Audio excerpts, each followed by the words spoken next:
menjawab soalan Yang Berhormat Lenggong, kerana kalau tidak baik, saya percaya tidak ada orang yang ingin mengikutinya. Malahan kita menerima juga bukan pelawaan tetapi lawatan termasuk daripada Sultan Brunei dan beberapa orang presiden untuk melihat sejauh mana perkembangan transformasi yang sedang dijalankan oleh kerajaan ini dapat memberi faedah kepada rakyat bagi dikembangkan kepada tahap di tempat-tempat lain. Terima kasih. Dalam kata.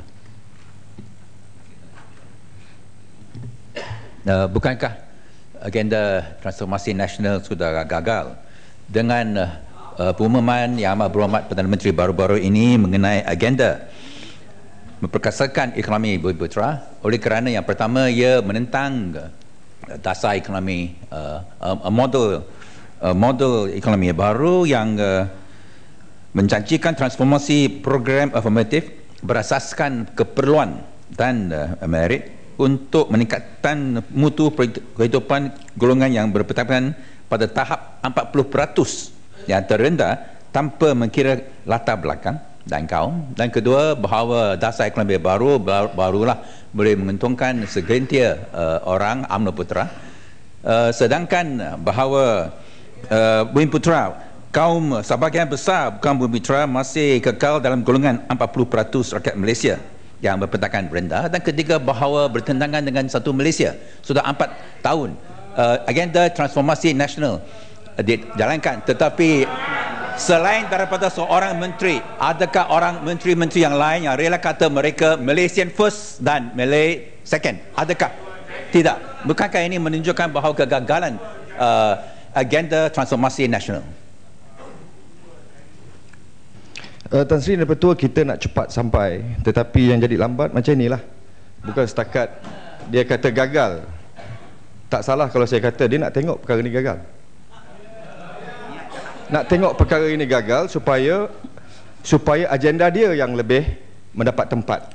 Ini bukan soal politik. Soal kemiskinan semua kita tengok.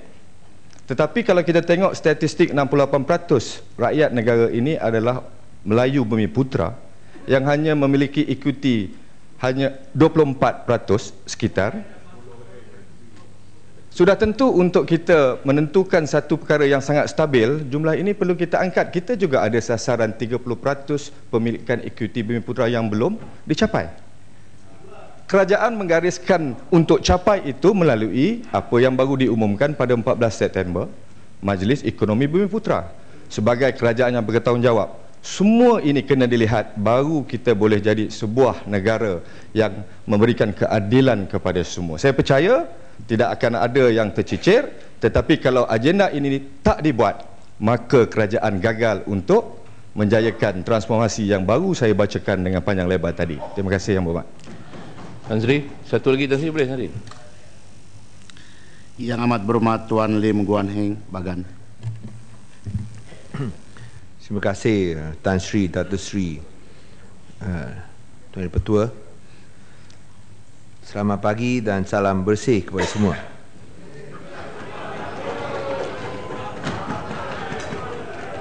Soalan nombor 2.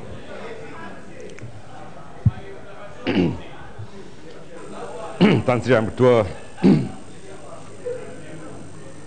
salam kurang bersih.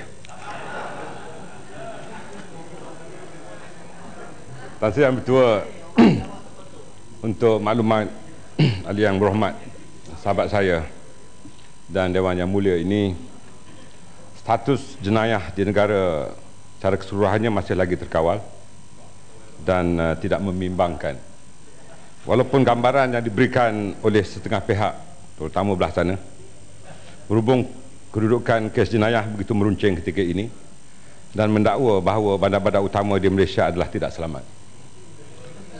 Kementerian Dalam Negeri KDN tidak menafikan sejak kebelakangan ini kejadian jenayah, terutamanya kes melibatkan tembakan senjata api oleh ahli kumpulan kongsi gelap sering dilaporkan oleh media.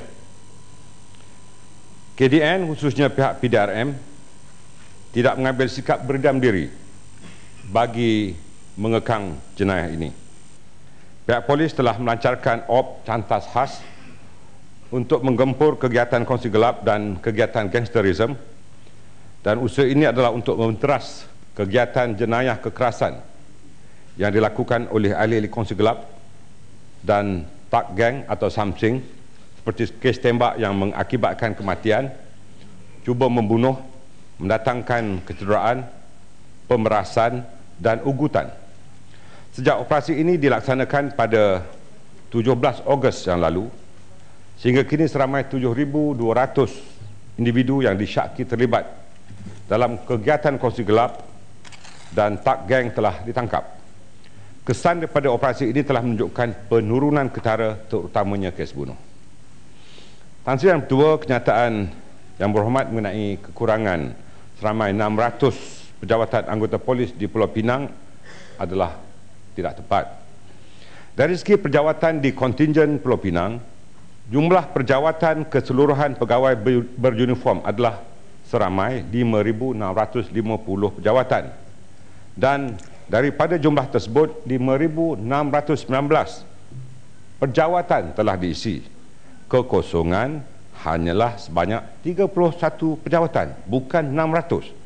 Dan dalam proses pengisian kesan daripada pertukaran dan attrition ini, kita akan lakukan sesuatu dengan langkah-langkah yang akan saya sebutkan. Cadangan Yang Berhormat untuk menambah bilangan anggota di Jabatan Siasatan Jenayah kepada 50% daripada anggota PDRM untuk membendung jenayah adalah tidak praktikal dilaksanakan, memandangkan tugas pencegahan jenayah diletakkan di bawah bidang kuasa anggota tugas am, iaitu di Jabatan Pengurusan, di mana Ketua Polis Negeri dan Ketua Polis Daerah adalah berada dalam kategori ini, Jabatan Keselamatan Dalam Negeri dan Ketenteraman Awam atau KDNKA, dan Jabatan Pencegahan dan Pembenterasan Jenayah atau JPPJ.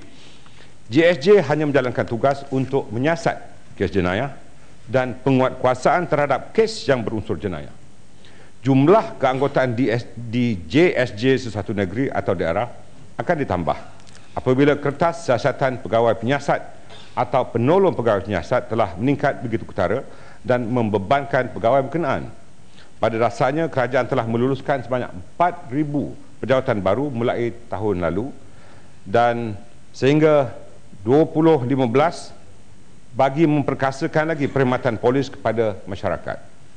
Pertambahan jawatan ini tidak termasuk kekosongan yang disebabkan persaraan, berhenti kerja dan dibuang kerja. Dengan adanya pertambahan ini dapat mengisi insya-Allah masalah kekurangan anggota termasuk di kontingen Pulau Pinang. Bagan.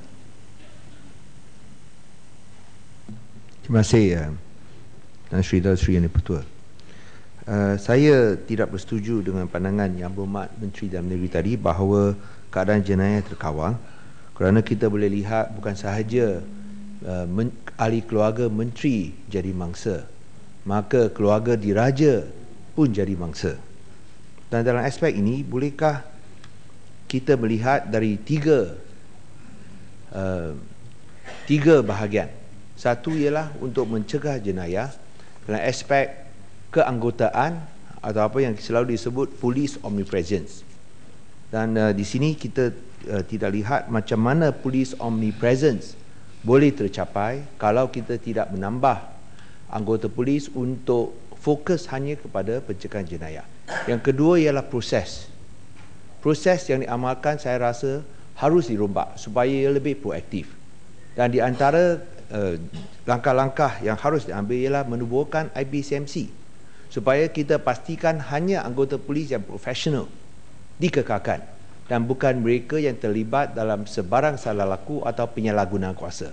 Dan sungguh pun ia telah dicadangkan oleh Suruhanjaya Siasatan Diraja, tapi IPCMC masih belum didirikan. Yang ketiga ialah teknologi. Kerana di sini saya tidak lihat komitmen oleh pihak kerajaan persekutuan untuk menambahkan CCTV ataupun tiang lampu. Itu secara asas.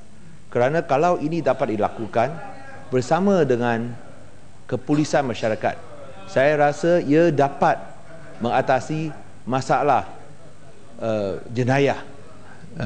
Tan Sri Yang Pertua. Tan Sri Yang Pertua, cadangan sahabat saya itu memang boleh diambil kira.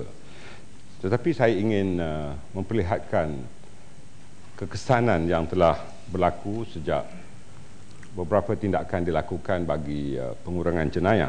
Saya ambil contoh umpamanya jenayah kekerasan di Pulau Pinang menurun kepada 66.7%. Samun tanpa senjata api menurun 35.7% dan curi ragut menurun kepada 56.3% di Pulau Pinang. Tetapi jenayah harta benda, curi van, lori dan jentera berat meningkat kepada 150% di Pulau Pinang. Saya tidak menuduh Yang Amat Berhormat Ketua Menteri Pulau Pinang tidak menjalankan tugas, tetapi boleh bekerjasama dengan kami, dan kami adalah colour blind, kami buta warna. Soal jenayah bukan soal kerajaan saja, tetapi soal rakan-rakan di sana. Mari kita sama-sama mementeras jenayah di seluruh negara. Soalan yang kedua mengenai omnipresent. Kita telah mengambil beberapa langkah proaktif, terutamanya apabila sahabat saya Menteri Pertahanan ketika menjadi Menteri Dalam Negeri dulu, beliau telah menginisiatifkan atas arahan Perdana Menteri untuk mengadakan URB, unit ronda bermotosikal. Tahun lalu ada 1,000 motosikal yang telah dibeli dan ada tambahan 1,000 lagi tahun ini, dan insya-Allah hingga proses ini berjaya sepenuhnya kita akan ada 5,000 unit ronda bermotosikal. Dan mengenai proses untuk dirombak, Tan Sri Yang Ketua, saya fikir IPCMC bukanlah jawapan yang mutamat. Kita mempunyai beberapa langkah, terutamanya Kabinet telah memutuskan supaya sebuah badan penyiasatan dalaman PDRM sedang dilakukan yang bukan melibatkan pegawai-pegawai dalaman PDRM tetapi melibatkan ahli-ahli profesional daripada luar, termasuk para peguam untuk menganggotai badan ini.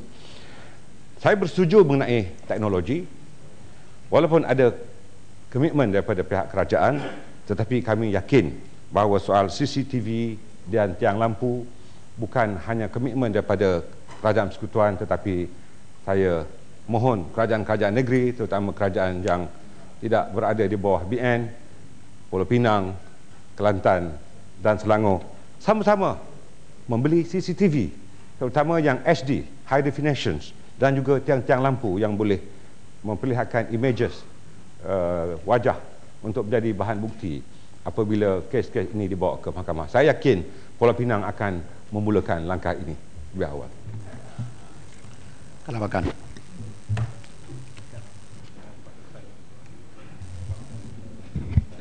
Assalamualaikum warahmatullahi taala wabarakatuh. Terima kasih Tan Sri Speaker. Kita memang memuji pihak polis, terutama sekali menteri yang baru, kerana kita nampak di seluruh negara, orang-orang saya puji, orang-orang saya yang tak baca newspaper, tengok TV pun puji, bahawa inilah menteri yang boleh menjaga. Kata ini betul. Sebab geng-geng gelap yang di mana di seluruh termasuk di Sabah, Utai dipanggil. Termasuk Utai. Orang Tawau asal Indonesia. Itu kongsi gelap juga. Jadi kita berterima kasih kepada menteri. Tetapi persoalan sekarang ini, memang anggota polis tidak cukup di Sabah. Karena Tan Sri Speaker, saya sudah bangkitkan ini berapa kali dalam Dewan. Kita ada anggota polis, tidak cukup. Kelengkapan tidak ada. Bot laju tidak ada. Kereta-kereta pacuan 4 roda tidak ada. Ada 1-2. Jadi bagaimana kita membenteras jenayah? Kita termasuk Sabah, termasuk Kina Batangan, sebab dia tidak dapat soalan. Mintalah. Bila masanya Menteri baru ini melengkapkan ini. Sekurang-kurangnya tahun ini ada nampak tindakan-tindakan untuk tidak boleh menambah, sekurang-kurangnya jentera-jentera yang kita boleh banggakan daripada Kementerian Dalam Negeri. Bila, terima kasih. Tan Sri Yang Bertua, saya ucapkan terima kasih kepada sahabat saya Kalabakan. Saya harap tidak disalahartikan oleh rakan-rakan di sana. Apa yang dilakukan oleh takut sembrung KDN, dan salah faham. apa yang dilakukan oleh KDN berdasarkan undang-undang yang sedia ada, berdasarkan SOP dengan izin yang sedia ada, dan tentunya berdasarkan pada sokongan daripada sahabat-sahabat di belah sini dan di sebelah sana. Walau bagaimanapun otai, orang Tawau asal Indonesia, saya ingin menyebutkan bahawa di dalam PCA, Preventive Criminal Acts 1959, Sabah dan Sarawak tidak termasuk. Itu permasalahannya. Kerana Sabah dan Sarawak hanya merdeka dalam Malaysia pada tahun 1963. Itulah sebabnya saya mohon sokongan daripada sana juga bahawa apabila PCA 1959 ini dengan izin dibawa ke Dewan ini, saya harap sokonglah saya, supaya banyak langkah-langkah pencegahan dan juga langkah-langkah untuk pembenterasan jenayah ini dapat dilakukan. Saya bersetuju pada Yang Berhormat Kalabakan, memang keanggotaan polis pada keseluruhannya tidak cukup. Kalau kita nak menggunakan penanda aras atau benchmarking